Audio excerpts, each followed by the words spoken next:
8ാം ശമ്പള കമ്മീഷന് അനുമതി. കേന്ദ്ര സർക്കാർ ജീവനക്കാരുടെ അടിസ്ഥാന ശമ്പളം 40,000 ഉയർന്നേക്കും. കേന്ദ്ര സർക്കാർ ജീവനക്കാരുടെ ശമ്പളം വർദ്ധിപ്പിക്കുന്നതിന്റെ ഭാഗമായി 8ാം ശമ്പള കമ്മീഷൻ രൂപവൽക്കരിക്കാൻ തീരുമാനിച്ച് കേന്ദ്ര മന്ത്രിസഭാ യോഗം. കേന്ദ്ര ജീവനക്കാരുടെ നിലവിലുള്ള കുറഞ്ഞ അടിസ്ഥാന ശമ്പളം 18,000 എന്നുള്ളത് 40,000 കടന്നേക്കും. 50,000 വരെയാകാനും സാധ്യതയുണ്ട്.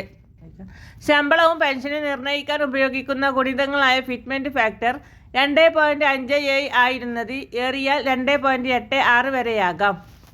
ഇത് 2.86 ആക്കി നിശ്ചയിച്ചാൽ ഇപ്പോഴത്തെ 18,000 എന്നുള്ളത് കുറഞ്ഞ അടിസ്ഥാന ശമ്പളം 51,480 ഉയരും. കേന്ദ്ര ബജറ്റ് ഫെബ്രുവരി 1. ബജറ്റ് സമ്മേളനം 2 ഘട്ടമായി. 6ാം ശമ്പള കമ്മീഷനിൽ 7,000 കുറഞ്ഞ അടിസ്ഥാന ശമ്പളം 7ാം കമ്മീഷനിലെ 2.57 ഫിറ്റ്മെന്റ് ഫാക്ടറിയിൽ 18,000 ഉയർന്നിരുന്നു. 8ാം ശമ്പള കമ്മീഷൻ പ്രാബല്യത്തിൽ വരുമ്പോൾ വിവിധ അലവൻസുകളും മാറ്റങ്ങൾ വരും. 10 വർഷത്തിലൊരിക്കലാണ് കേന്ദ്ര സർക്കാർ ജീവനക്കാരുടെ ശമ്പളം പരിഷ്കരിക്കുന്നത്. 2016 ജനുവരി 1 മുതൽ പ്രാബല്യത്തിൽ വന്ന 7ാം ശമ്പള കമ്മീഷൻ നിർദ്ദേശങ്ങൾ പാലിച്ചാണ് ഇപ്പോൾ നിലവിലുള്ള ശമ്പള ഘടന.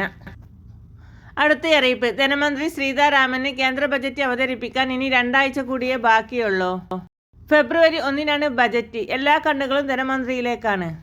ഇന്ത്യയുടെ വളരുന്ന സാമ്പത്തിക വളർച്ചയിൽ ജനങ്ങൾക്ക് പ്രതീക്ഷ കൂടുമ്പോൾ ഈ വർഷത്തെ ബജറ്റ് കൂടുതൽ ശ്രദ്ധ നേടുന്നു.